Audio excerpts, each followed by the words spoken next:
everyone, I'm Sophie Morales and this is Sophie's Tips. For those of you who have never seen Sophie's Tips before, we talk about kitchen appliances. We do reviews, unboxings, how-to videos, recipes, comparisons, everything that you need to make the most of those kitchen appliances that you have at home. And if for some reason you still haven't decided which one is the right for you, don't worry, we talk about different options, brands, formats, so you can pick the right one for you according to your needs and budget. Today, I wanted to do a challenge.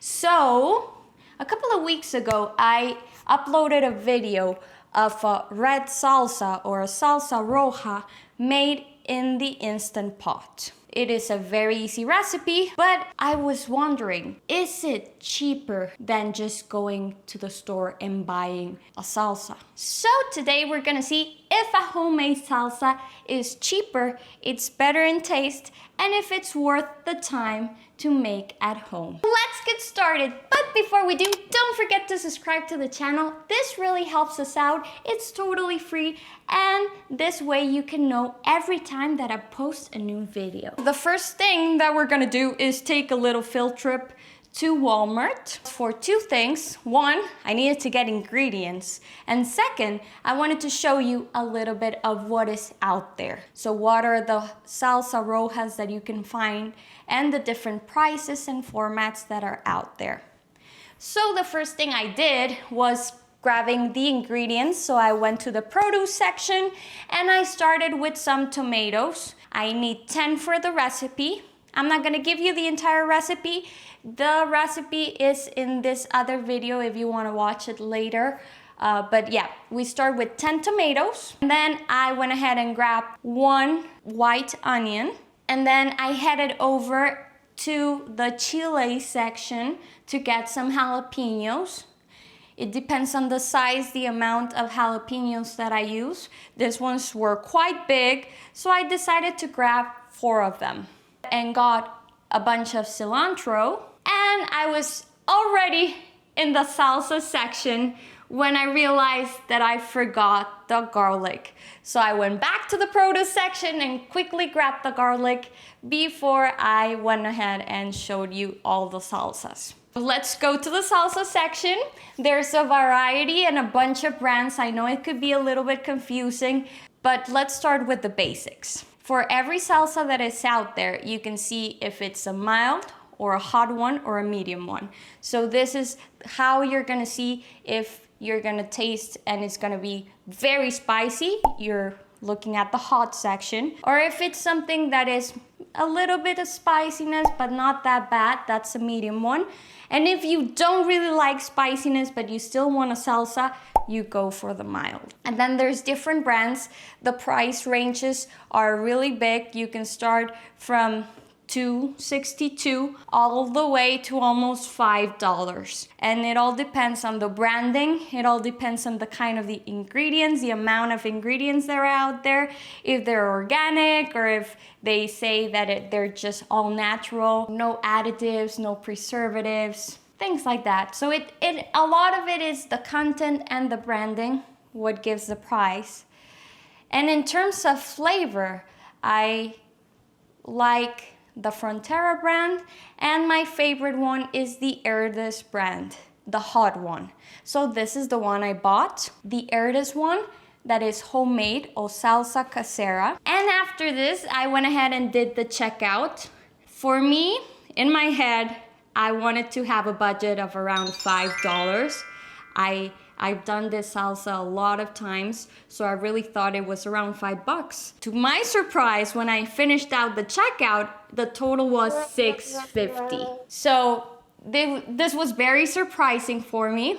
Kind of disappointed actually. I really thought it was just $5 in my head at least. So that became more of a challenge. So I said, I really need to see if this homemade salsa is worth the taste and the time and everything, especially because the one that's already made only costed me $2.62. When I got home, I prepped all of the ingredients, so I took them out of the bag, I cleaned my veggies, and I followed the recipe step by step.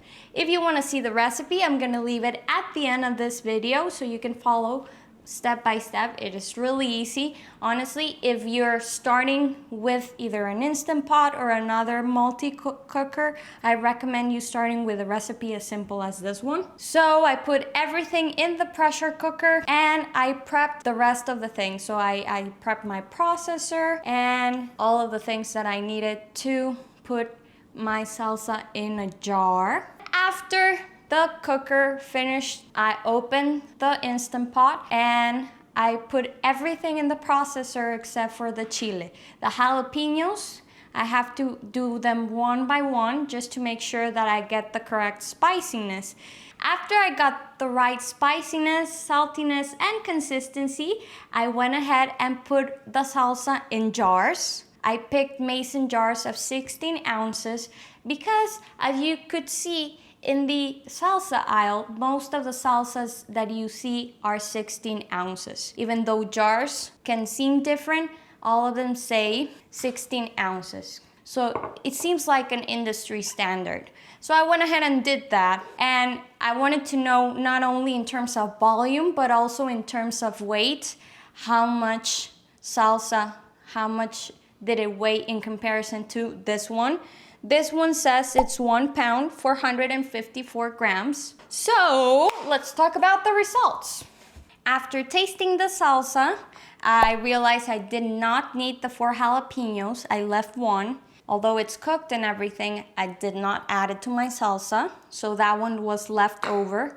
I'm not too worried about it. I can use it in other recipes or even do another salsa later on. And I also wanted to show you that even though we bought $6.50 worth of ingredients, you do not use all of them. So this kind of hits a little bit in the price because it's not like I can buy half an onion, but this is kind of cool, especially at my home. My basic ingredients when I cook are garlic and onion, so I'm not too worried about this leftovers. The garlic is basically the whole garlic. I just used 1 clove, one big one that weighed around 5 grams. And cilantro, it's a lot. You cannot buy 1 or 2 branches of cilantro. You have to buy the entire bunch.